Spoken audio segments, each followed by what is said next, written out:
clinical health, in non-clinical health roles, and also clinical health roles. As you do in management, you tend to you might start in a small role, managing a small team, and then you move up to then eventually running large organizations, of which I have done. And I guess my experience and my background is really about trying to solve what we would call wicked problems in our contemporary health setting. So those problems that have been with us for a long time, but we never seem to make any changes to people's health. So particularly around our marginalized individuals. So for me, it's people with a disability, people in our prison systems, people who abuse substances, and children and families in our foster care environments. And what I tend to look at is how we can solve the system and create inroads in the system to help these people. And that relates very closely with health services management. Okay.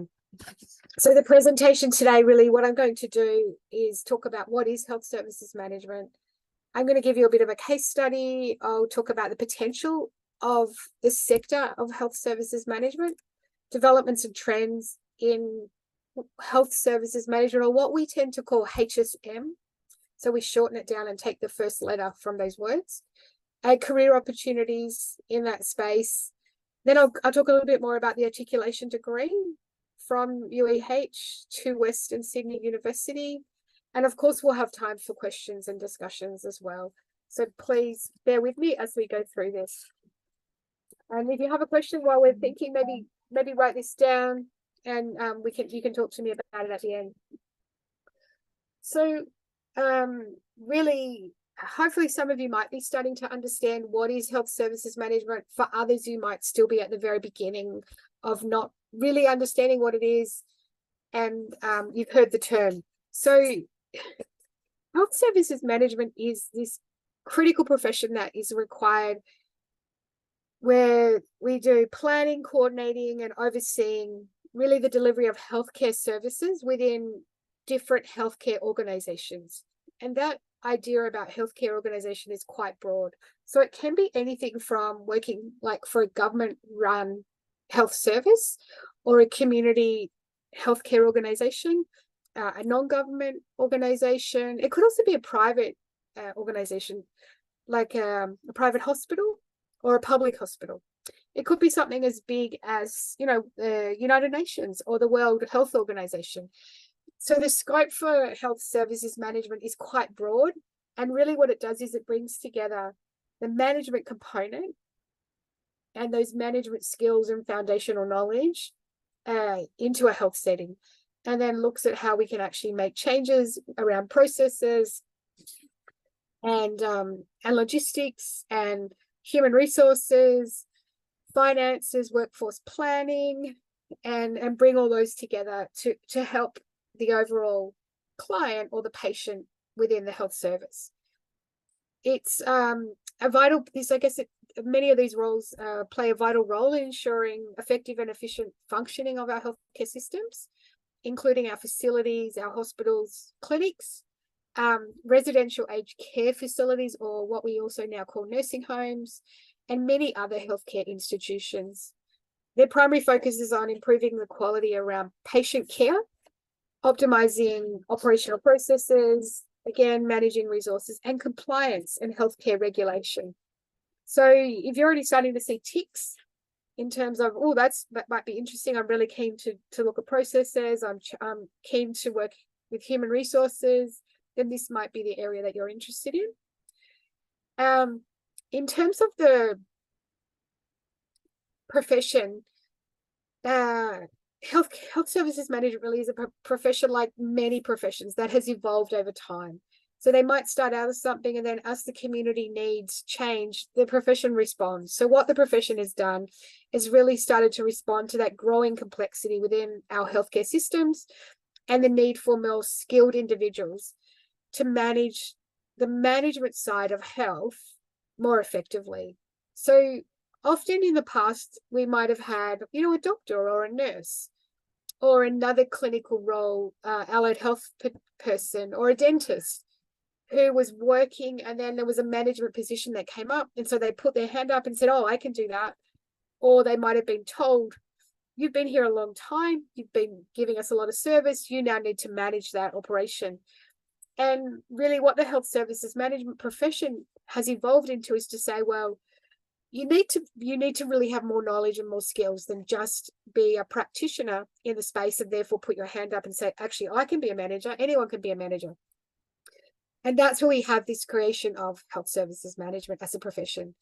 And historically, healthcare institutions were managed by these clinicians, or even administrators who really didn't have any formal training in management. But as our health systems grew in size, but also complexity, the demand for a professional role really came about. And then we started to see in the 20th century formal education programs in health services management. And initially they actually started as postgraduate programs, and then they've now come to be an undergraduate program as we get people really keen on learning as a trade, as a qualification, health services management, and they're really keen to undertake a bachelor's degree in this space.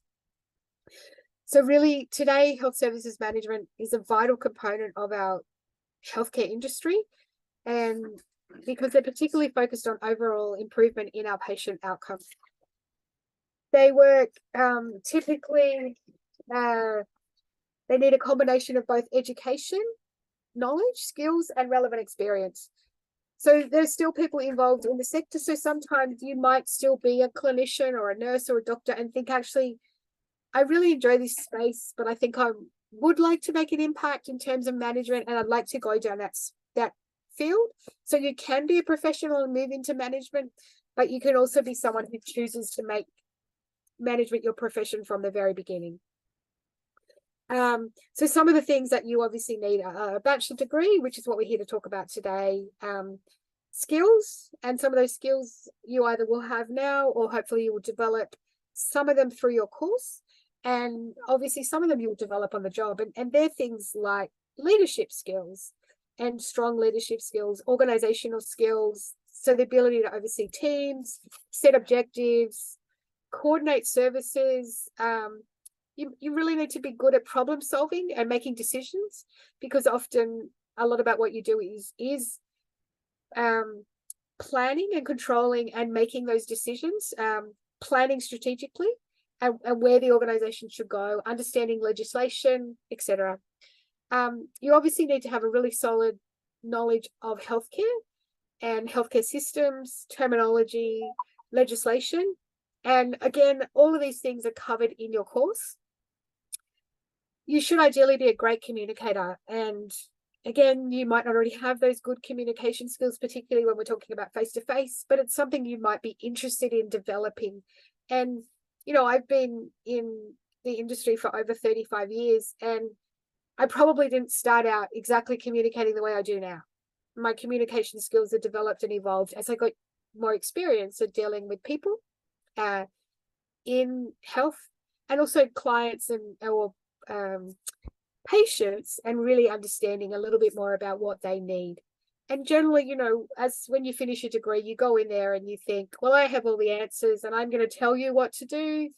But really quickly you learn actually what you do have is some knowledge, and you work with your staff and with your patients, and you start to understand what they need, what they value. And this is how we've come into values-based management, about values-based healthcare, and you actually then adapt and come to negotiate health services.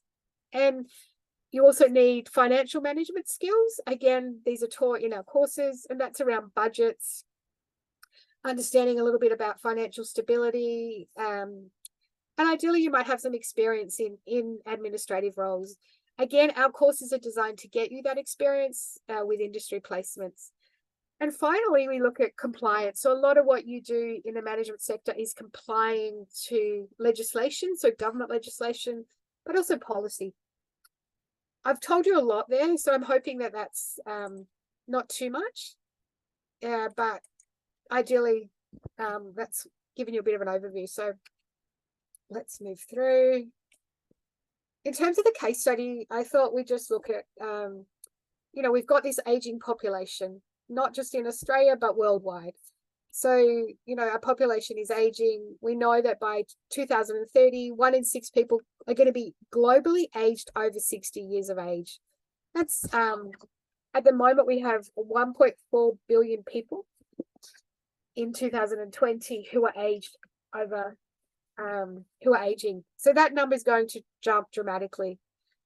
By 2050, there's going to be 2.1 billion people who are aged over 60 years of age. It's 22% of the world's population. It's more than double what we have in 2020. So in a matter of 30 years, our population in this space is going to double. And the reason we have these figures is because if you're starting out in this field, you're still going to be here in 30 years' time. You're going to be now, ideally, if we have some good governments and good organizations, you're going to be planning the basis and the foundation for this aging population as it steadily grows and grows. We also know that 2/3 or 1.4 billion of those people will be in the low and middle income countries. And by 2030, there's going to be 426 million people aged over the 80 years of age. So this is triple the number than what we currently have. So this is a huge area of significance that our healthcare systems aren't quite ready to adapt and cope with, because we know as we age that we're more likely to get a disability, we have more illness, we require more medical attention. And in fact, because of all of that, we actually cost a lot more for our medical system, our healthcare system. As we get older, it costs more money to maintain our health, because when we're young, we don't need as many interventions. But when we're older, we need more services. We're more likely to, like I said, have disability, but also chronic disease. We're more likely to require equipment, support, like even to and from venues, medications. We are on higher numbers of medication. So there's a huge impact in general on our health system. How do we manage this? What are we going to do, just with this engaging, increasing population? We don't know. So how are we going to deal with it? And many countries are going to be looking at other countries in terms of guidance. So it's a great place as a health services manager to actually make a difference in our aging population and looking at the systems and how we actually cope with that. Because of obviously this increasing population as well, we're going to see more people presenting at our primary health services, more people turning up at hospitals for treatment, because a lot of our countries are also in lower middle income areas. We're going to see perhaps lack of access to some of the early medical services that they need, and then we'll see those longer term impacts of having lower access to healthcare services. So all in all, there's going to be a big demand for anyone who wants to work in the health sector. So it's an exciting place to be. And we often hear this phrase of, they're going to be positions and jobs that we've never heard of that are going to be needed in this space. And so doing a degree like this is going to help arm you at least to get a job, and then think about, okay, where is it that I'm going to be needed? And this is how we also then start to see people specialize. So someone who's healthcare services management, you might end up specializing because of the amount of people coming into health. You might end up specializing in finance in that space, or you might just specialize in human resources or logistics, or perhaps data analysis. So we'll start to see some of these positions open up a little bit more. Bringing this back to Vietnam context again, Vietnam, like you hopefully will know this better than I do, but you also have an aging population, and the United Nations defines this as one where 7% of your population is aged over 65 years of age. Vietnam has around 8.3% of the population aged over 65 years of age at the moment. So again, like other countries, you are also seeing an aging population. And it's something I don't need to tell you, because you're probably seeing that around you. This will increase to 12% by 2030 and 28% by 2050. So again, in a matter of 30 years, the aging population in Vietnam is going to go from 8.3 to 28%. That's a huge jump. And you'll start to see some of those impacts on your healthcare system. One of the things that we also, in most countries, we do see really this, I guess, undervalue of people in an aging society, and often an aging population is forgotten about. And you know, we might see hopefully people actually starting to put a bit more interest in that and think, okay, how do we actually start valuing our older people? How do we start bringing them back into and keeping them maintained within our communities? How do we stop them from being isolated where they're living? How do we keep them connected with family? Now that they're possibly no longer have an active role to play in what might be seen as a capitalist work-based society, how do we actually help bring them value for themselves, but how do we help the community see them as valued? You know, how do they maintain their sense of purpose? And I think that's some of the big things that are also coming alongside those general areas of health that I talked about, in terms of an increase in medication, you know, an increase in hospitalizations. You know, we start to see an increase on our ambulance services because people are living at home, possibly by themselves. They might start to experience more falls. Again, socially isolated people that might be suffering from depression, loneliness, etc. So how do we keep and prevent this from happening? And then how does this impact our healthcare system? So some of the impacts and challenges, again, possibly that I haven't mentioned, is an increase on demand on our healthcare systems, both public and private. Private for those who can afford the system, and public for those who can't. There's also that globalization aspect. So people who can afford to go for healthcare services to other countries will also do that. And we already see that in terms of, for example, dental services, where people might go to other countries to access cheaper services, or they might go to other countries for things like stem cell research, stem cell interventions, where possibly one country doesn't allow that. So, for example, in Australia, up until recently, we haven't really allowed stem cells. So people will go to other countries to access that. But that actually, as opposed to dental, which is a lot cheaper in other countries, going for another country for a stem cell implant is quite costly. And we are seeing trials of that occurring in Australia more recently. But again, so that's some of the changes we might see. Increased public expenditure to cover healthcare and long-term care. So these are, you know, public expenditure being government departments being required to spend more because governments are voted in by residents and people living in that country. So they're going to want to keep those places. So we're going to actually be seeing them then putting more money into healthcare to keep us happy, and so that we'll vote for them.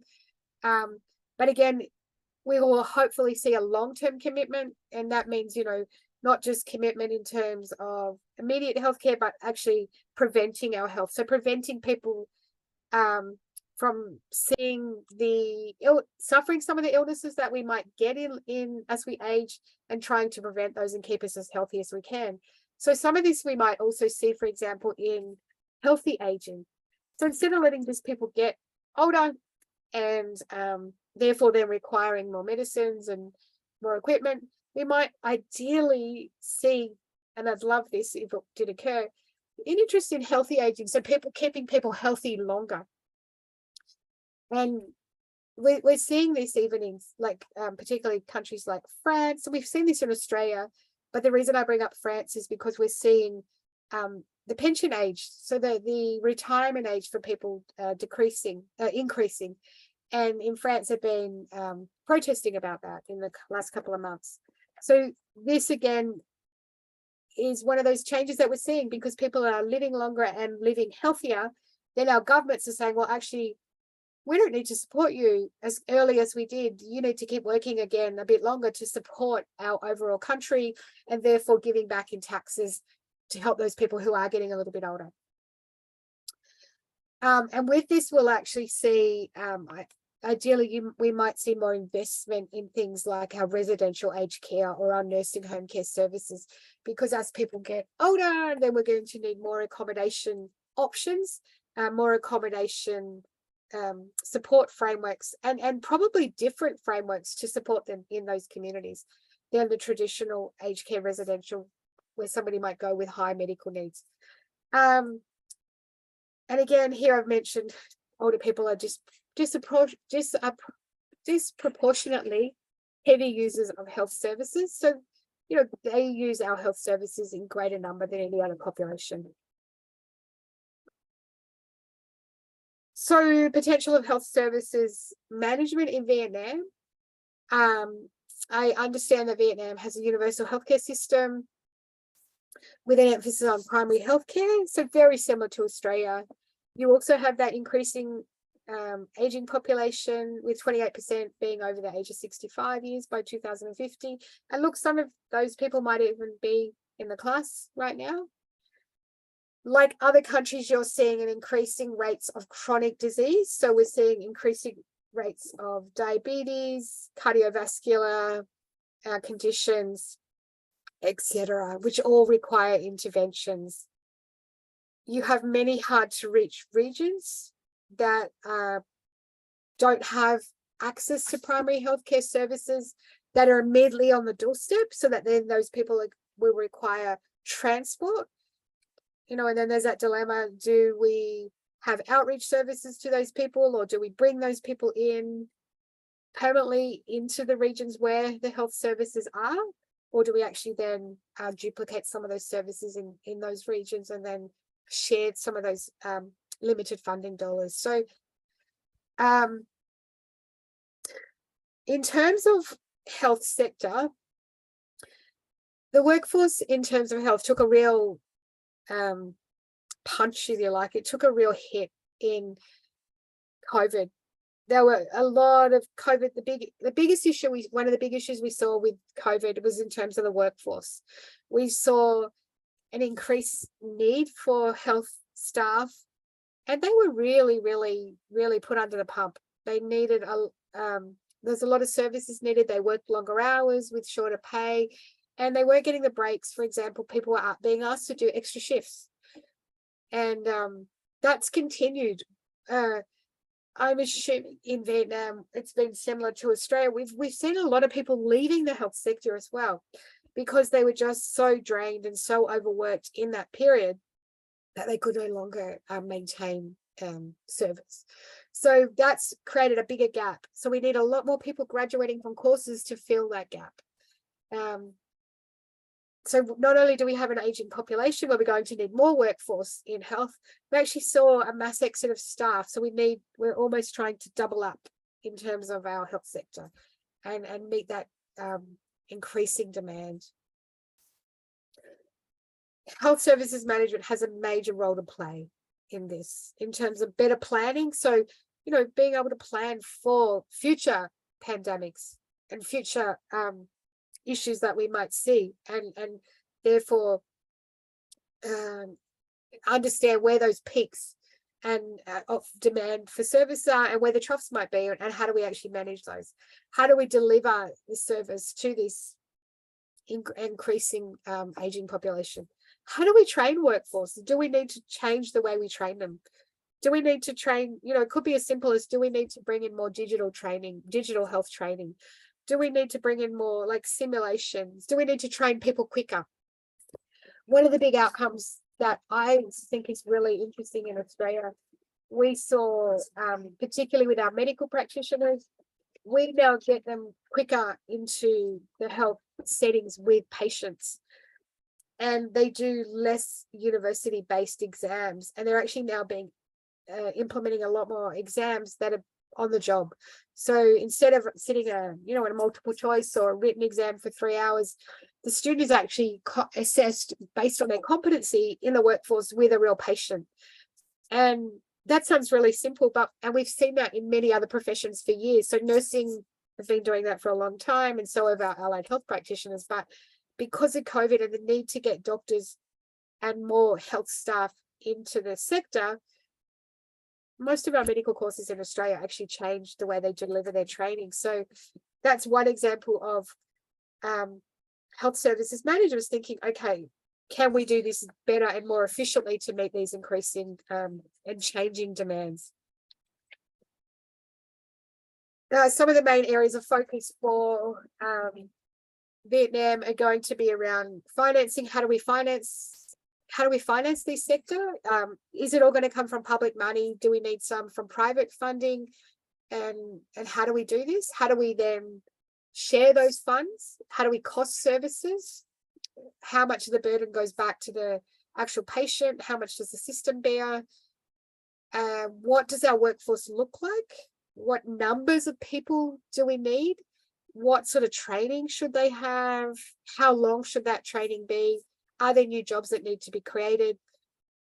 What sort of scope of practice do people have? Do the scope of practices need to be interlinked? Do we have, more a one-stop health service? So there's so many things to consider. And then how do we deliver our health service? What are our priorities? Who are our priorities? Who has a say? What's the big advocacy groups involved in terms of our delivery? How do we get access to essential medications when people need it? There's a lot of politics in medications in terms of the cost of medications, who's producing them, what countries get medications first. And again, this all requires planning so that we have access to medications when we need them in the most cost-effective manner. What sort of information do we need in terms of data to deliver and make all these decisions? Where do we get this data from? Does our current infrastructure in terms of technology deliver this? Do our systems talk to each other? Do we already ask this information from people coming into the system? Does this information just sit there? So it's about, accessibility of this information. Who do we need to lead this? What skills do they need? Where do they come from? How do they govern? What frameworks? So you can see, I guess what I'm trying to say here is there's a lot of opportunity for health services management and in every one of these points to really make a difference. So whilst you might not be working directly with patients, your whole goal and your reason for working in this space as a health services manager is to make an improved impact on patient outcomes and the quality of service that they're receiving. Some of the developments and trends that we've seen recently include COVID-19, and a really simple idea here is that, again, I briefly touched on it in the previous slide, is this supply chain. And supply chain is really, how do we get the drug from where it's manufactured to the patient who needs it? And if you think about, a little baby who's born premature, might require special medication and special food to survive for a couple of days or months. And like in Australia, for example, we have a process where a baby born premature can actually be delivered a special food for them within 3 hours from the manufacturer that's specially made for their biological condition to get to them within 3 hours. That's what we call supply chain. And COVID-19 led us to understand how important they were. And that really, whilst the politics are there, they shouldn't be, because politics then affect supply chains. And we all know that money speaks louder than the needs generally of a person. Workforce development, I touched on that as well. The shifting workforce. So seeing workers really who are wanting to have more say in their workforce, wanting to be able to work from home sometimes, or to have a say in whether they work late shifts or morning shifts, and wanting to not just be told this is what you'll be doing, but actually have more choice. We're seeing some older workers who perhaps were leaving the workforce previously through financial conditions, they might be wanting to come back. And in Australia, we've actually been encouraging some of our older workforce with a lot of their knowledge to come back. Again, going back to my aged care example, in Australia, we have aged care facilities where people live, so residential nursing homes, and we actually removed registered nurses from those facilities. But in the recent 12 months, we've actually now mandated that every aged care facility should have a registered nurse in those. So where we saw registered nurses moving away from those aged care placements, now government is actually saying we want you back. So again, this is another example of a shifting workforce. Shifting expenditure. That's going to be something that always happens. Governments will allocate different funding and different priorities depending on political movements of the day. This has been around a long time, but in HSM, we're seeing, like I said, a move from being a clinician, so being a doctor or a nurse who manages that service of nurses or doctors or the emergency department, to actually just a manager managing that emergency department. So they're not necessarily having that clinical training in health as a doctor or a nurse, but they're having that broader skill set around understanding health.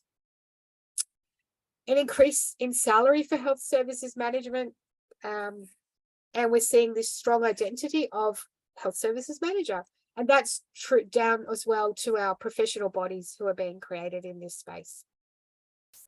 And in fact, at the universities, we actually have trouble attracting academics to teach in this space because they're paid so well in the private and public sector as managers in health that we struggle to compete with the salary that we can offer them. So we actually try to attract them on things other than just salary.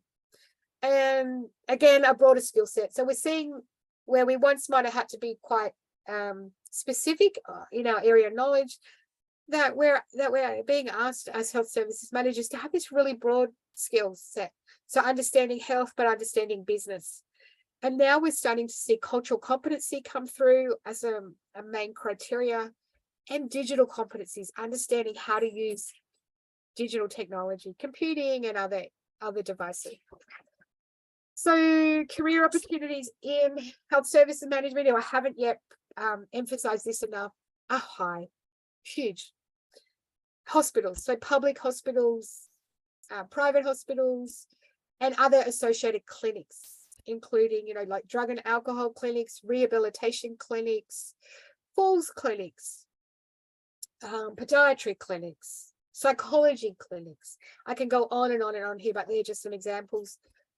Aged care facilities, so residential aged care facilities and nursing homes, we're seeing an increase for management. They want health services management in those roles to run the facility. But again, aged care, we're seeing this, what I call conglomerate. So no longer in Australia, and I'm assuming Vietnam, do we have this little aged care residential facility that's run sort of for not-for-profit purposes.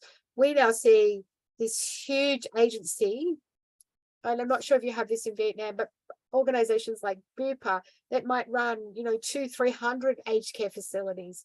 And so they might have, a health finance manager. They'll have many, many different roles for management because of the large complexity of these organizations. And their real focus is on, yes, quality, but ensuring that they meet the financial responsibilities of keeping in business. Outreach at community medical health centres, again, things like substance abuse, perhaps mental health facilities, vaccination centres, women's health centres, early intervention, early childhood, all roles for health services management, government health department, planning departments, anywhere you can think of health. Clinical services managers, even something as simple as a medical centre where you might be seeing a lot of GPs come together. Again, some of these roles are asking for health services management. Patient safety coordinators, emergency department coordinators, non-government organisations. And then again, because a lot of this is legislative based, and a lot of this is based around the legalities of meeting legislation, then we see the need for quality accreditation managers so that those organizations actually maintain their quality and accreditation standards, which then attracts people into their businesses. Okay. I feel like I've been on a soapbox, so I'm almost finished. So thank you for bearing with me. These are just some jobs to give you an indication of health services management roles, and we see different titles. So here, and these are Australian based, but there's one on the left, clinical business manager. It's a job for a health services manager. You don't always look for that specific health services management title. There's many different roles. Health program manager here. And there's another one here, professional practice support manager. Some of these are based in our city, but some of these are based in our more regional areas, our country areas. So a huge diversity there. So if we come down to look at our degrees now, UEH and WSU have come together. We've created this articulation degree in health services management. It's quite a unique opportunity where you get to study at both universities and you get to experience both universities and both countries. So you start at your university there and you do the ISB Bachelor of Business. 4 core subjects, so statistics for business, organizational behavior, management of change, project management, and then if you're taking the pathway where you want to combine the 2 degrees, you don't have to, but we recommend, because therefore you have to do less subjects. You have to do two subjects. And so principles of management and human resources management with your institution. And then you can do 6 subjects in any area of business at UEH. Then what you do is you then transfer to Western Sydney University in Sydney, Australia. And I should normally have my picture up behind me of Sydney, Australia, but I spent some time last week in another state in Queensland, and this was a picture I took at 6 a.m. behind me. So you get to see a different state. But then you do 1.5 years full time in Australia, studying our subjects.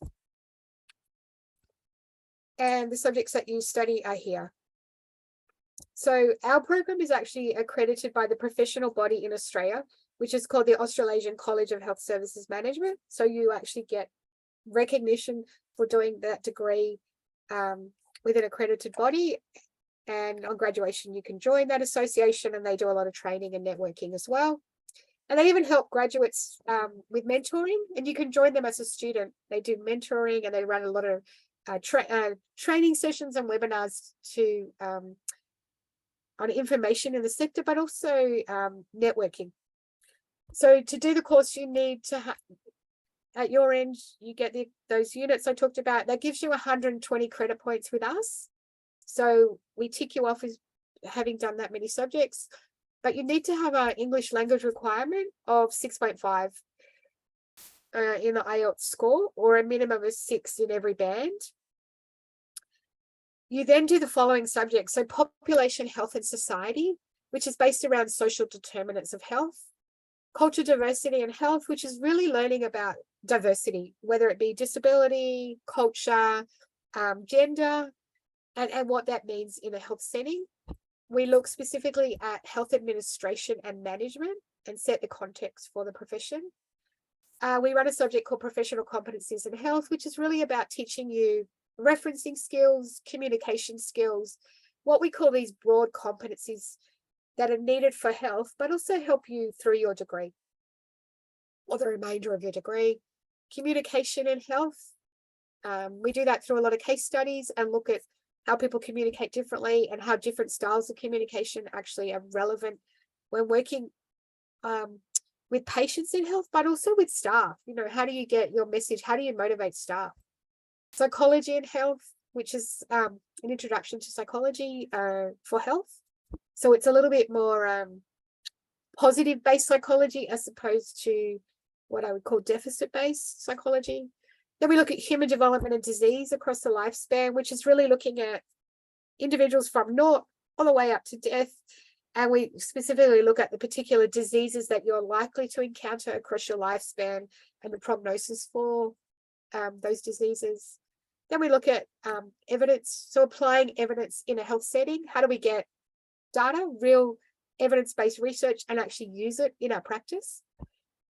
And then we have this amazing subject where you actually go and do 140 hours with industry under the supervision of other health services management. And you gain the amazing networks and understanding of the context of health in Australia from real people in real systems. You do a subject that's called Transforming Health, which is looking at a wicked problem. And you do it with a group and you pick a wicked problem and you look at solutions. So it's a great subject actually to help you, because it's a subject you do just before you graduate, that you can use to actually sell for job interviews. We saw this problem and this is the intervention we think is appropriate. And if it's a great intervention, you never know, you might end up patenting it or actually turning it into consultancy business. We look at healthcare systems and organizational culture, which is really a culture-based subject in terms of health. And then another placement. So you get to do 2 placements in industry. That then gives you the totality of a degree with Western Sydney University in Bachelor of Health Services Management. That also meets the requirements for that accreditation I discussed. So I think I've done pretty well to keep to time. And I'm hoping I haven't spoken too fast and I haven't seemed too boring and I've still got you with us. So if you've fallen asleep, my apologies. Please wake up, because now we're here to answer any questions that you might have. Thank you for very detailed one, because I think there's some question, but you already answered it during the presentation as well. Excellent. Yeah, I have question here just to make sure that they got the correct answer for this. The first one is about, is this major is along the priority list in Australia, right? You just shows, right, the list. Priority list in terms of residency? Yeah, I think they want to, that's what they mean, That yeah. might be something Tran can answer.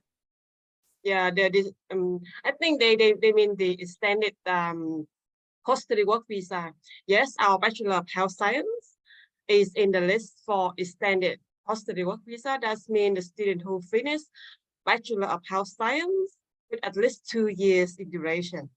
So you have to be careful at this point, because for the transfer student, they only study 1.5 years, not 2 years. But all students who finish our Bachelor of Health Science with a duration 2 years or more, they can stay 4 years for post-study work visa in Australia. 4 years, okay, right. So because our model have 1+2 and 1.5 plus 1.5. So if they want to have the extend one, they have to do 1+2. Yeah. Yeah. All right. So there's one question about this major. Is it more like study more about the medical subjects, like University of Medicine, or is there any subject that have related to that?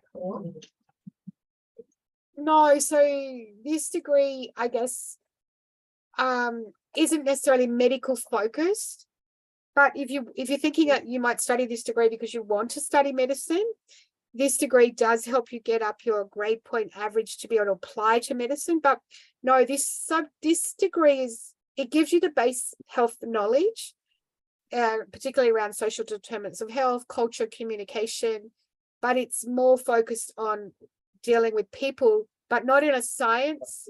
I think what you're talking about is probably more sciences like biology, chemistry. We don't cover those subjects, like as you can see, no. Okay, thank you. One more question. The average salaries for this field, and also how about the career opportunities? Yeah, in Australia specifically. Yeah, so they look like the salaries, I can't even be specific, but look, a graduate in this profession would be probably looking at probably $65,000 to $70,000 on graduation, and the potential to grow that is quite huge once you get into an organization and then start to develop your skills and I guess your competencies in managing people and resources.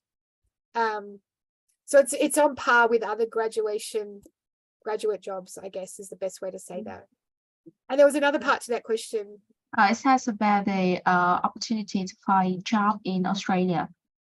Lots of opportunities, yes. And we actually put those practical components in as well, so that you can start to build your networks while you're here through those placement opportunities, so that you're actually reaching out to employers before graduation, so that you're ready to graduate and then make those connections as well. I received one question directly to me. It's asking about the placement one. Is it compulsory or is it optional? And also, how did university support to the student when they find the internship and the placement? So the placement is compulsory, and it's compulsory because we have prepared the program to meet accreditation requirements of health services management in Australia. But look, we do all the hard work. And again, we do it from many reasons, but we want to make sure that the people you're working with understand the course and that we know that you're going to be treated well. So we find the placement, and they're with people that we already have relationships with, and we send students to them regularly. And these are people that we select because they want to mentor, they want to help students learn, and often they might have been a past student from our course years ago, and they just want to give back and aid the profession. But you meet all our insurances, and we do guarantee that you're safe. We do regular check-ins with you and the supervisors on placement as well. So it's a very supported model that we do in terms of our placement here at Western. There's one question about if I study management in general, but later on I want to change into work in the health service industry. Is it possible, or should I study this at the beginning? Yeah, there is. Once you study management and you graduate and then you get a job in the health sector, then there is many possibilities that you can transfer into other roles. I guess the only limitation is going to be there if those professions have specific requirements that you need to meet. So, for example, you couldn't transfer and become a doctor because you're going to then go back and do a bit more study. But yeah, there's a lot of transferability. So, you could be in an emergency department, but then choose to actually go and work in the finance department, or then later on want to go into human resources. So there is lots of scope. You might even decide that you want to, for example, be a research officer. And just through the courses that you've been doing and the competencies, you might have developed the research skills, so then you can go on and take on a different role. So there is a lot of scope. I guess the health services management is an entry, gets you into the profession, and then really you decide what area you want to focus on and where you want to take it, and what other learning you might want to do on the job or in terms of professional development as well. It's sort of, you can take it wherever you choose, really. That's the beauty of something like this. And and I don't know if this applies to, but what we do is our Australian government and state governments actually do internships. So once you graduate, they'll offer positions to people of the course, and you go and do like a special program for 2 years where you get employed, and they rotate you around different departments. But I'm not sure, depending on visa requirements, whether you're eligible for those, but there are many opportunities. We even have like a university careers team, and they run, for example, during the year, how to write a resume, how to run an interview, and they'll have jobs that some employers will only send to us because they say, we only want your university students to apply for these jobs. So you also get those networks once you're here in the university as well. So that's another benefit that you get. Okay, the next question, the concern about whether I study this subject, this major, but when I come back to Vietnam, will it possible? Because they worry about different in the system. Yeah. Yeah, I have not even been to Vietnam, so I can't tell you much about that. But I guess like many countries, it's often, if you're a good advocate, it's about, once you have this qualification and this skill, it's about seeing the need. So applying for jobs, even if it's an entry job, getting in there, showing that you're turning up on time, you have some good skills, and then actually going, look, I see this gap in the service. I think it would be really good that, you need me to do this, and can you pay me a little bit more? And so often it's also about identifying that need in certain areas and advocating for that role. So yeah, and then maybe, look, I'm not sure if it's not necessarily a well-known area at the moment, there might be a few of the graduates that get together and start. It takes 2 people to start a professional association. So you might even do that in Vietnam, start a health services management association, and then part-time, in your free time, you start advocating for the need for that profession more in many areas in Vietnam. So yeah, I just would like to thank you, Nicole. It's very good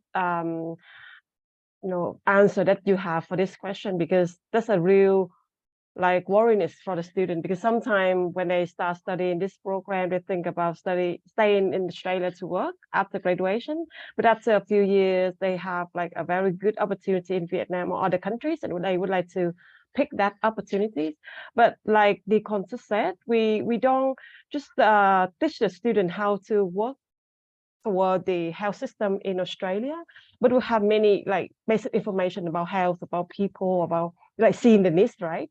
So when you come back to Vietnam, you can work in, nowadays we have very good public hospital, and in this very specific areas, students or people who have the experience to study and work in a very advanced medical system like Australia and come back to Vietnam, you can be a bridge between like research and then exchange and many things else for the health service in Vietnam and other countries. Or you can work in like many private clinical services from like very high level, and they require, most of the doctors there would be foreigners, and they would need someone who have experience and understanding of an advanced healthcare services. So I think as long as you study the program well and you accumulate all of the experience that you can have during maybe 1.5 years study in Australia, or 2 years study and then 4 years stay back,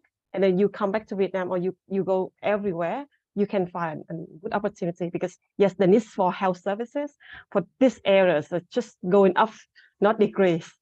So I think this is a good option for you. I think we forget that the professions that we see in our, like in Vietnam, that they've always existed like that, but every profession that you currently see and position started somewhere, and they've just advocated and had a lot of political support to get to where they are. So you've got to start somewhere and create that advocacy and political need. So Okay, there's one more question about this major. So where should I find the job? So which city in Australia should I find a job in this Australia? where will they find a job? Yeah, where should they? Yeah, so like I covered a lot of the areas in the presentation, but particularly those units where you do placement, we talk a lot about where you find jobs. So and what a simple thing I suggest to students is go onto our large national employment databases like Seek, we call them like Seek or Indeed, or our government websites, and just put the word management in, and you'll start to see what pops up. One of the things that we find as well, when students are doing placements, some of those organizations might offer you a job. It might not be at the pay that you would get if you graduate, but they might offer you part-time work or casual work from placement. We also encourage students to volunteer with some of these agencies to get experience, so that then they build these networks up. Because in essence, every sector in health and community and non-government and private, there is a position for health. And you also get that basic management and business skills. So you could also then look at how that might apply to other sectors as well in some of those roles.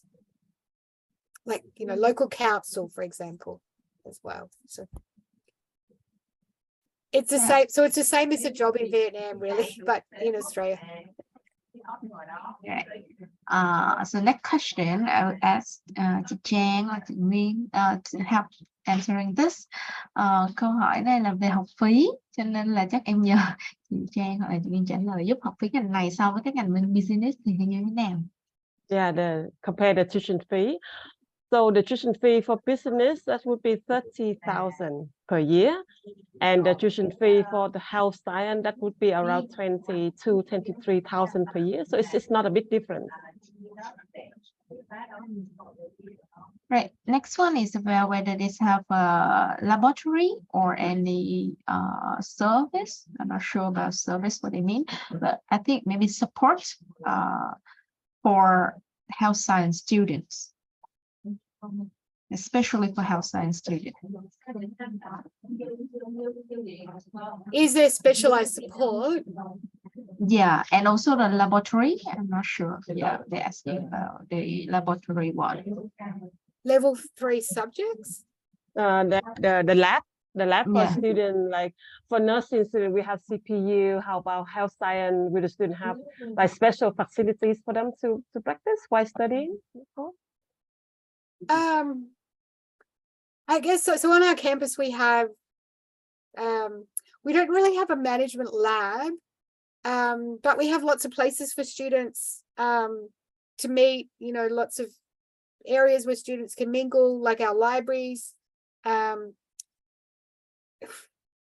I probably the answer to that is probably not specific, but we do have health services management academics that work really closely with you, and we'll network and help. But yeah, we don't have a lab. Like nursing's a little bit more specialized because I guess nurses have a lot of clinical skills that they need to be able to do at the university before they go out with patients.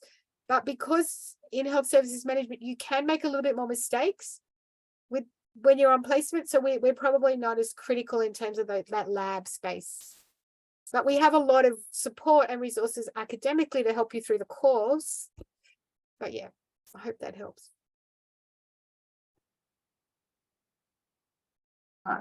Another question, I think this person is missed the beginning. So they're asking about the position, the career outcomes for this major.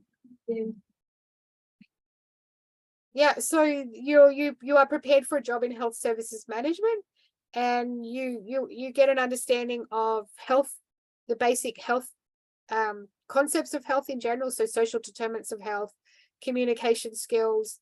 Then you get the context of health, not only in Australia, but in a global context. You learn research and evidence-based skills.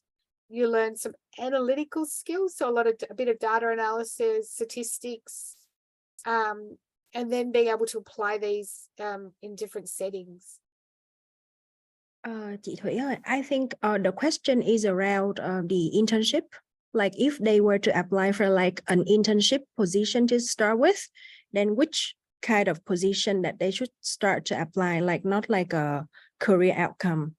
Like, yeah, because there's one question above, the one above. Yeah. Okay, about the internship. Yeah. question. The internship we just mentioned. So about the placement. Yes. Yeah. So we usually we ask people if they have a particular industry that they'd like to work in or particular skills that they would like to learn. So our 2 placements are based on the accreditation. There's competencies that the professional body says you need to meet as a health services manager. So we try to meet those across those 2 placements. We ask you, you know, what industry you would like to be in, and then we usually ask you for 3 preferences, and then we allocate you to one of those where we can, based on what we have available at the time. And again, they're in such varied settings, from like I just remember one coming through the email this week, which was working with our forensics team. So they work with people who are being released from prison. They don't want you to work with the prisoners, but they have some problems that they want you to address in terms of planning. So they're working with the staff in a head office, working on addressing those solutions in that space.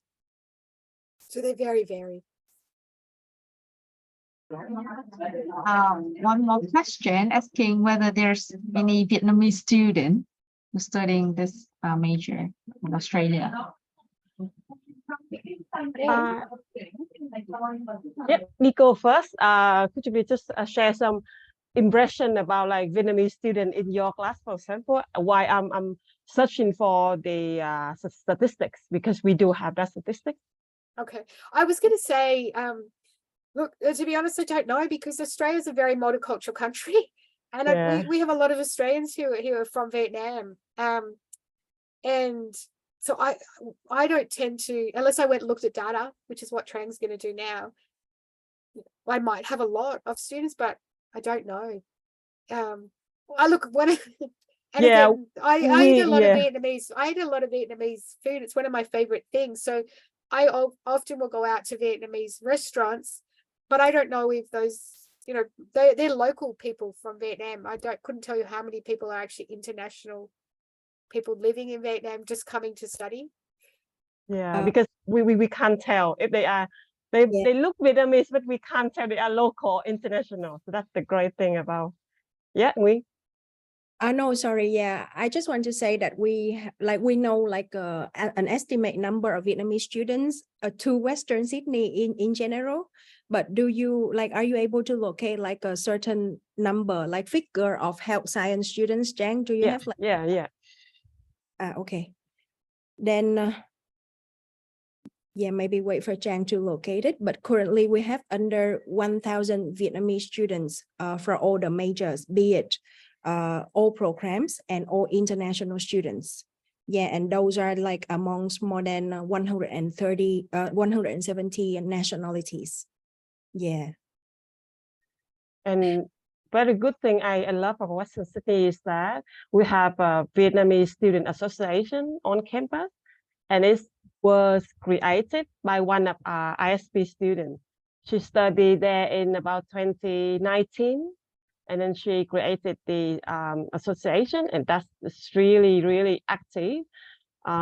If you interested in Western Sydney and you join the Facebook group of Visa, that's a verb for Vietnamese International Student Association.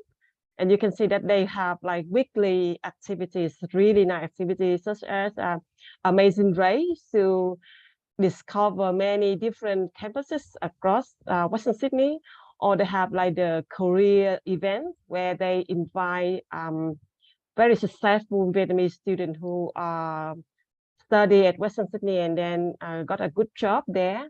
So this is very useful for students, and it's also a very good channel for newbie to mingle into the new environment, make friends, and have good advice from other students as well. So at the moment, I'm trying to locate Vietnamese student. I mean Vietnamese international student. But while waiting for me, you can go on with other questions. I was going to say the beauty of that group becomes a support network. So they've already looked at, you know, things like where you can get food you might like, or where you might want to go, or where people you can meet, and they'll tell you a lot of their inroads. Those support groups are great when you've got groups like that set up. So as well.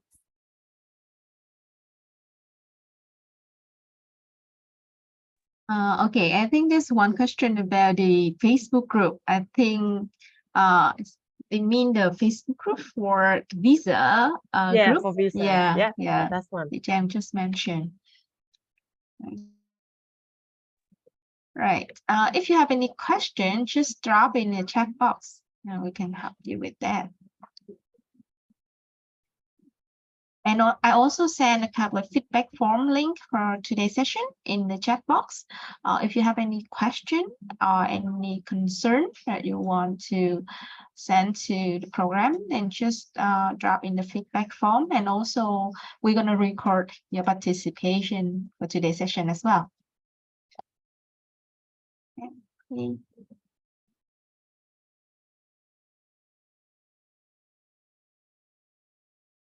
All right, so Chang is looking for the numbers, right? Yeah, because we have a really big report here, and why a little bit nervous to try to finish the task very quickly. I just mess up with all the data, so I'm have to do it on from the beginning. So just bear with me.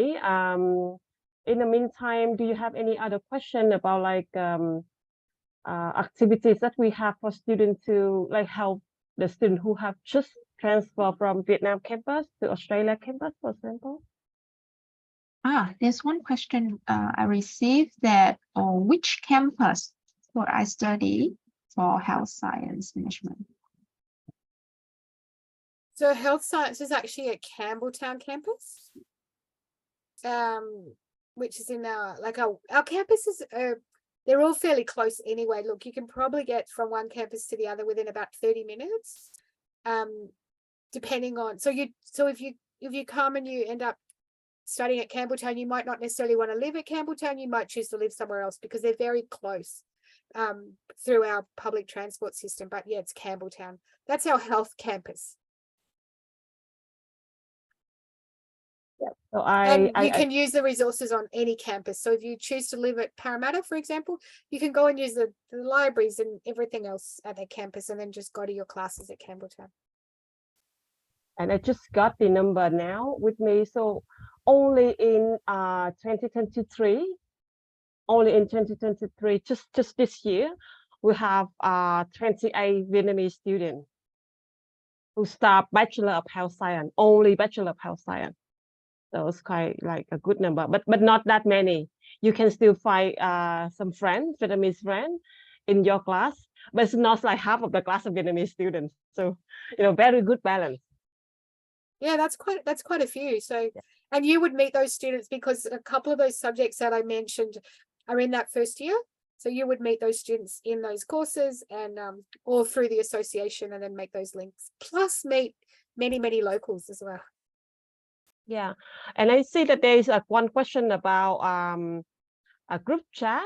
So we do have another channel for you to chat with current students, international current students who are studying with Western Sydney, and as we contact the ambassador platform. And on that platform, you can find 2 Vietnamese students, Celine, also an ISB student, and Thomas, one from Ho Chi Minh City and one from Hanoi, who are studying Western Sydney as an international Vietnamese student. And we do have other students as well. And you may find one of them who are studying health science, so that you can ask them more questions about how it, really like when you are international and come to Western Sydney to study this field. And I can share the link in the chat box for you.